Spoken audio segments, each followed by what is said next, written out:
Edward's Express. When Gordon arrived on the railway, Sir Topham Hatt purchased brand new express coaches for him. They had sturdy metal bodies, smooth bogies, and separate compartments for the passengers. Gordon was well pleased with his coaches. The old coaches felt left out. They were made of wood, ran on axles, and had no individual compartments. Time and wear led the railway inspectors to see them as unworthy of the main line. The coaches were most upset. "Cheer up," smiled Edward, as he shunted them into the carriage sidings. "You'll still be useful on the branch line trains." "Branch lines!" they shuddered. "How embarrassing!" While Henry was shut in the tunnel, Edward took over his local trains. He knew all about being left behind, and brought the old coaches out every chance he got. This cheered them up, until Gordon voiced his opinions. "A pity," he sniffed as Edward shuffled in with the coaches.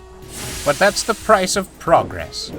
Why, even you would have been a prime express engine at one point, Edward. I suppose it's only natural that modern engines require modern coaches."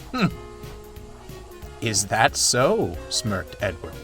"Why, I think you'd look most distinguished pulling these old dears."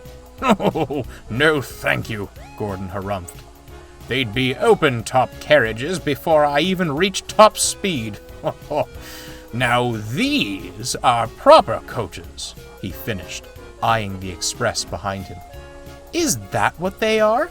I thought someone had stretched out the goods vans, and you were doing some real work for a change," laughed Thomas, as he shuffled past with some trucks.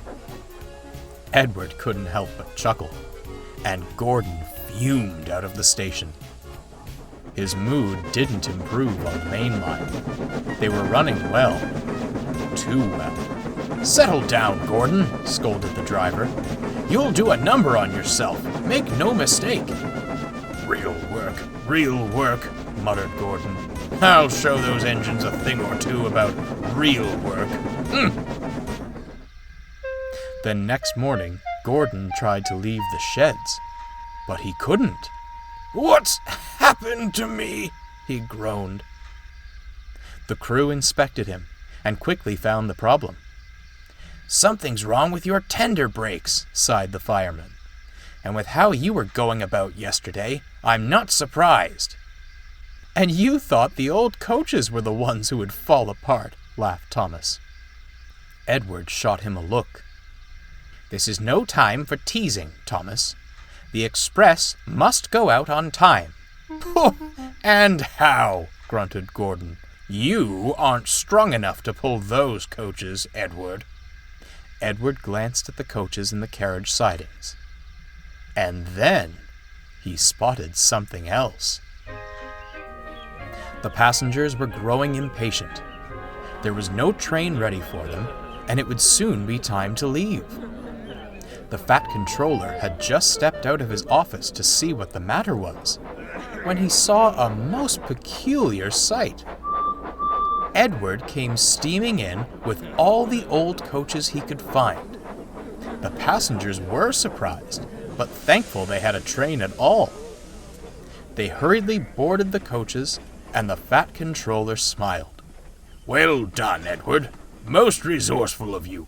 Don't push yourself too hard now."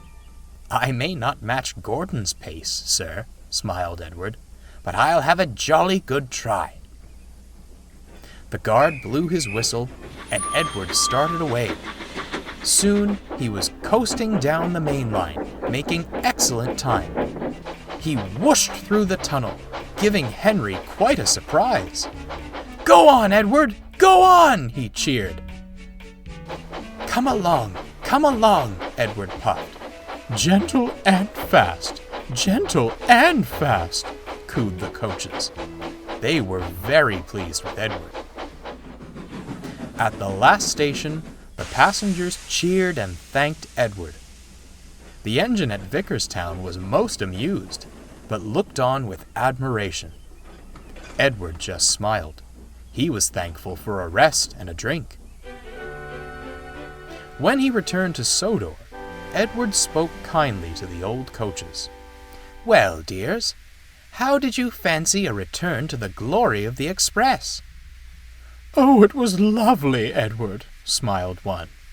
"Although," added another, "perhaps you were right. Some leisurely branch line work sounds most enticing." "Well," Edward laughed, "I'd say it's time for a well-earned rest in the carriage shed. Come along." That won't be necessary." Gordon slunk up alongside. "The fat controller has given me temporary reprieve from the rigors of mainline work to rest my wheels," he stated grandly. "I shall escort these fine coaches to the shed." "That's not what he said," smirked Thomas. "He said you were to shunt in the yard until you learned not to be so big in the smoke box." "Take us away, then. Double quick. Chop, chop," ordered the old coaches. Edward and Thomas laughed. Gordon went red in the face and shuffled silently away.